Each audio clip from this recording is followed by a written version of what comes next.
এক্সেলের ডাটার সিরিয়াল নম্বরগুলো কিভাবে auto update করা যায় সে বিষয়টা আমরা এখন দেখব। এজন্য আমরা প্রথমে টাইপ করব ইকুয়াল, তারপর লিখব রো, তারপর ফার্স্ট ব্র্যাকেট আমরা ওপেন করব, ফার্স্ট ব্র্যাকেট ক্লোজ, -1, এন্টারকে প্রেস করব। তারপরে এটাতে আমরা প্লাস আইকন এনে ডাবল ক্লিক করলে অটো আপডেট হয়ে যাবে। এখন আমরা যদি 4 নম্বর রোটা ডিলিট করতে চাই তাহলে রাইট বাটনে ক্লিক করে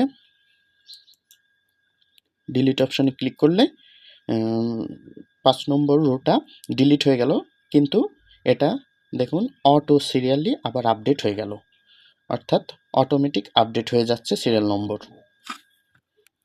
আবার যদি আমরা 6 নম্বর রোটা ডিলিট করতে চাই, রাইট বাটনে ক্লিক করে ডিলিট,